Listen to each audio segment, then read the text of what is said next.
how I first got involved overall, just training, is I sort of look at certain interests and certain passions. And for mine, I really like to help people. And for me, as well as in athletics, I'm big on just doing multiple sports. So for me, it was hockey, it was golf, it was running.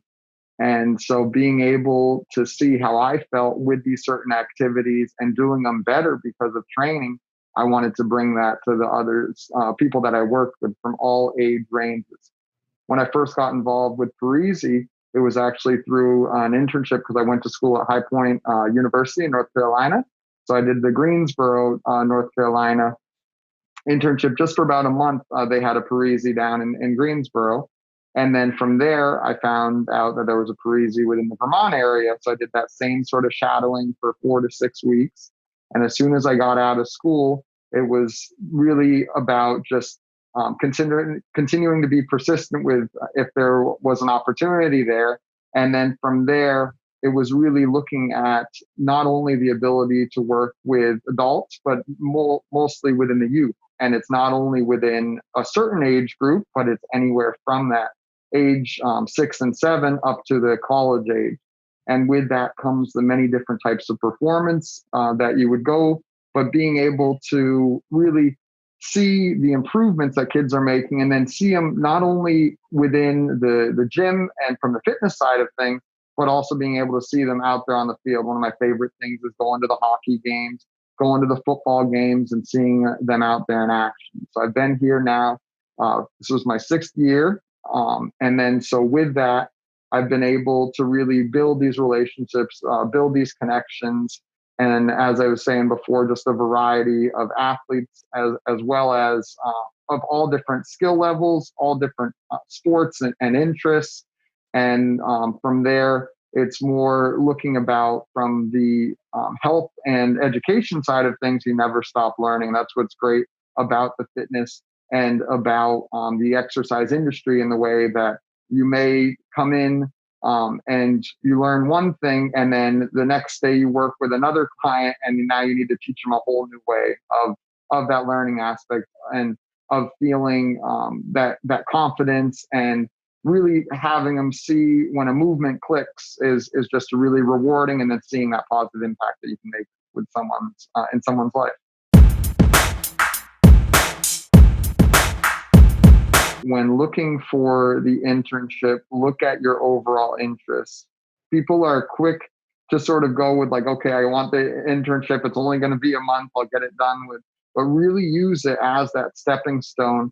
Really use that, even though it's a short amount of time, it can make a long-term difference in the way that you're able to really open up one door, and through that being able to create opportunities. So the big thing was asking questions.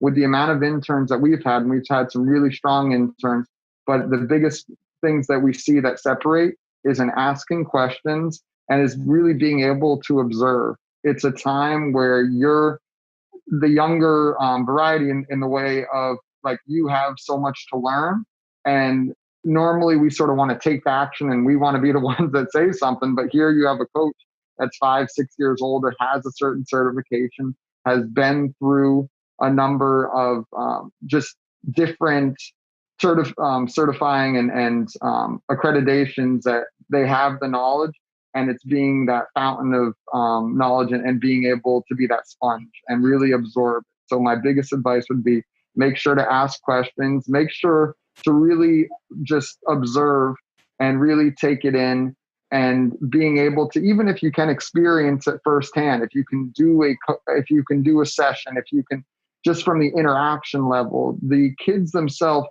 don't, and this is a quote that always rang true to me, but they don't necessarily, it's important to know everything from the anatomy and from the physical side of things, but they want to know how much you care.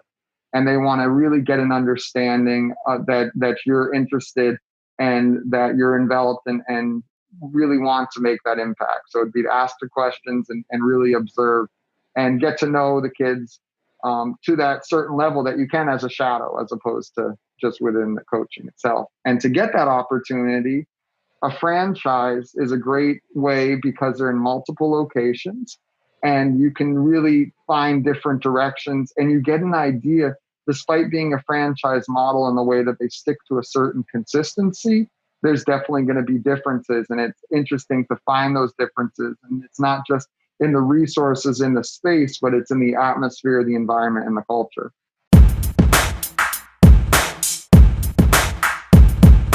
I sort of look at it in sort of like the year plan, the 3-year plan, the 5-year plan, and then so on. For me, as I've been able to write as many programs as I've had, and as I've been able to help as many athletes and adults as I can, it's now looking towards the nutrition side of things, really the other aspect. And it's a huge part depending on your goals. But even from the performance side, I mean, you need to be fueled right. You need to have the right energy. And a lot of us can be there for the hour and train for the session, but the other 23 hours from the sleep side, from the hydration side.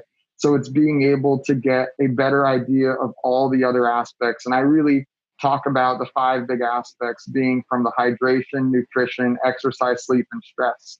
And I'm trying to learn more on the nutrition side and really dive a little bit deeper, not so much from the cellular level, even though it's very important to know, but more from the habits and forming routines and really being able to find things that are sustainable and consistent.